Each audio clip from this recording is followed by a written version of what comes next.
అస్మద్గురుభ్యో నమ శ్రీమతే రామానుజాయ నమ. నేటి మంచి మాట. బాంధవ్యము భగవంతుడు అనారోగ్యం. మనిషికి భవరోగం కన్నా పరమాత్మనికి శరణాగతి పొందడమే ముఖ్యము. అన్ని రకాల అనారోగ్యాలకు మూల కారణము మన మనస్సే. మనస్సులో దుఃఖం ఎక్కువైతే హృదయరోగం వస్తుంది. దుఃఖం ఎందుకు వస్తుందో ముందుగా తెలుసుకోవాలి. మానవుడు తనకు ఎందుకు అనారోగ్యం వస్తుందో ముందుగా తెలుసుకోవాలి. అప్పుడు అతనికి ఎందుకు ఎలా బ్రతకాలో తెలుస్తుంది. నేడు మానవులందరూ చెప్పేది ఒకటే: నేను నా భార్య కోసం బ్రతుకుతున్నాను, నేను నా భర్త కోసం బతుకుతున్నాను, పిల్లల కోసం బతుకుతున్నాను అంటారు. కానీ నీవు నీ కోసం బతకాలి. ఎందుకు?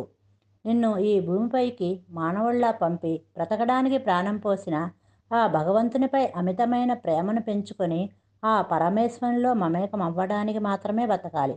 అంతేగాని అనిత్యమైన బంధాల్లో చిక్కుకొని భార్యను, భర్తను, పిల్లలను అమితంగా ప్రేమిస్తూ మరలా వాళ్ళు నన్ను పట్టించుకోవడం లేదు, నేను ఏ విధంగానైతే వారిని నేను ప్రేమించానో ఆ విధంగా నన్ను వారు ప్రేమించడం లేదు అని బాధపడిపోతే ఏమొస్తుంది? నా పిల్లలు నా మాట వినటం లేదు, నేను ఎంతో అల్లారుగా ముద్దుగా పెంచాను, ఈరోజు నన్ను పట్టించుకోలేదు అని వాపోతూ ఉంటే ఏమొస్తుంది? నీ హృదయంలో వేదన పెరుగుతుంది, నీ గుండెలో ఒత్తిడి పెరుగుతుంది. నన్ను భగవంతుడు ఏ పని కోసం పంపారో ఆ పని ముగించుకుంటున్నాను అని అనుకుంటున్నామా? లేదు. నా పిల్లల్ని అమితంగా ప్రేమించాను, కానీ నన్ను అర్థం చేసుకోవడం లేదు, నా మాట వినడం లేదు, నన్ను గౌరవించట్లేదు.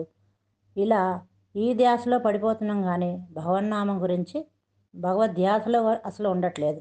మనం ఎప్పుడు నిత్యమైన సత్యమైన భగవంతుని ప్రేమించాలి, సేవించాలి, స్మరించాలి, ఆధ్యాత్మిక చింతన చేయాలి, నిస్వార్థంగా సమాజ సేవలో పాల్గొనాలి.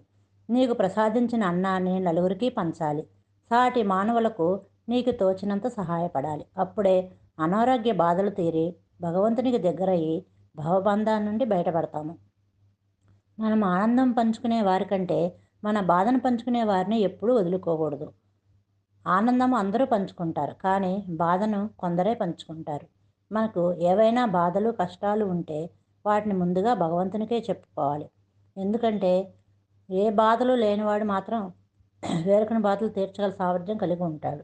మనలో బాధలు లేనివారంటూ ఎవ్వరూ లేరు. ఏ బాధలు లేనివారు ఆ భగవంతుడు ఒక్కడే కనుక ఆయనకే ముందుగా చెప్పుకోవాలి. అయితే ఒకసారి మనం మన బాధల గురించి ఆయనకు చెప్పాక వాటిని గురించి ఆలోచించడం మానేయాలి. పదే పదే చెప్పడం చేయకూడదు.